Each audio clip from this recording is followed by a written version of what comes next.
Hi friends, இன்னைக்கு நம்ம மக்களுக்கு பிடித்தவை சேனல்ல அரிசி மாவுல சாஃப்டா சப்பாத்தி எப்படி செய்யறதுன்னு பார்க்கலாம். ஸ்டவ் ஆன் பண்ணி ஒரு கடாயை வச்சுக்கலாம். அதுல 1.5 டம்ளர் தண்ணி ஊத்திருக்கேன். 1 டம்ளர் அரிசி மாவுக்கு 1.5 டம்ளர் தண்ணி. உப்பு தேவையான அளவுக்கு போட்டுக்கலாம். இப்ப மிக்ஸி ஜார் எடுத்து 2 பச்சை மிளகா, 1 ஸ்பூன் சீரகம் சேர்த்து இதை நல்லா அரைச்சு எடுத்துக்கலாம்.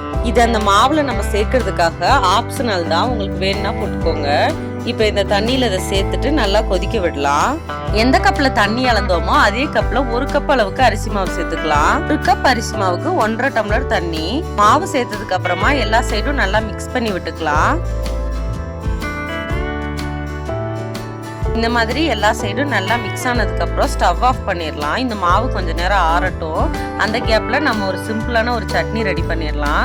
ஸ்டவ் ஆன் பண்ணி கடாய் வச்சுக்கலாம். 2 ஸ்பூன் எண்ணெய் ஊற்றி 1 ஸ்பூன் கடுகு உளுத்த பருப்பு, கொஞ்சம் கருவேப்பிலை இலைகள், ஒரு பொடிசா நறுக்கிற பெரிய வெங்காயம் எல்லாம் ஆட் பண்ணி நல்லா வதக்கிக்கலாம். இந்த வெங்காயம் வதங்குற டைம்லயே 2 தக்காளியை பொடிசா கட் பண்ணி மிக்ஸி ஜார்ல நல்லா அரைச்சு எடுத்துக்கலாம். இப்ப நல்லா அரைச்சு எடுத்தாச்சு. இப்ப வெங்காயம் வதங்கினதுக்கு அப்புறமா இதுல 1 ஸ்பூன் மிளகாத்தூள் சேர்த்துக்கோங்க, தனி மிளகாத்தூள். உப்பு தேவையான அளவுக்கு ஆட் பண்ணிக்கோங்க.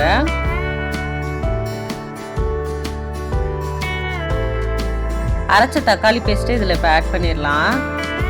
ஆட் பண்ணிட்டு கொஞ்சமா தண்ணி சேர்த்து மிக்ஸ் பண்ணிட்டு இது ஒரு 5 நிமிஷம் நல்லா கொதிக்கட்டும். இப்போ நம்ம மாவு ஓரளவுக்கு ஆறி இருக்கும், கை பொறுக்கிற சூட்டில் இருக்கும். இப்போ இதை நல்லா பிசைஞ்சு எடுக்கலாம். சப்பாத்தி கன்சிஸ்டன்சியில் பிணைஞ்சிக்கோங்க. இப்போவும் கோதுமை மாவில் தான் சப்பாத்தி செய்வோம். இப்படி அரிசி மாவில் ஒரு தடவை சப்பாத்தி செஞ்சிங்கன்னா கொஞ்சம் டிஃப்ரெண்ட்டான டேஸ்ட்டாக இருக்கும். இந்த மாதிரி பிணைஞ்சதுக்கு அப்புறமா ட்ரை ஆகாமல் இருக்க மேலே 1 ஸ்பூன் எண்ணெய் சேர்த்துக்கோங்க. ஒரு சைடு தக்காளி சட்னி கொதிச்சுட்டு இருக்கு. உப்பு காரம் சரியா இருக்கான்னு பார்த்துட்டு ஸ்டவ் ஆஃப் பண்ணிடலாம். சிம்பிளா தக்காளி தொக்கு ரெடி ஆயாச்சு. இப்ப சப்பாத்தி மாவு மாதிரி இது சின்ன சின்ன உருண்டைகளா உருட்டிக்கலாம். உங்களுக்கு தேவைப்படுற சைஸ்ல சின்னதாவோ பெருசாவோ இந்த மாதிரி ரவுண்டா உருட்டி எடுத்துக்கோங்க. எங்கேயும் விரிசல் இல்லாத மாதிரி உருட்டி எடுத்துக்கோங்க.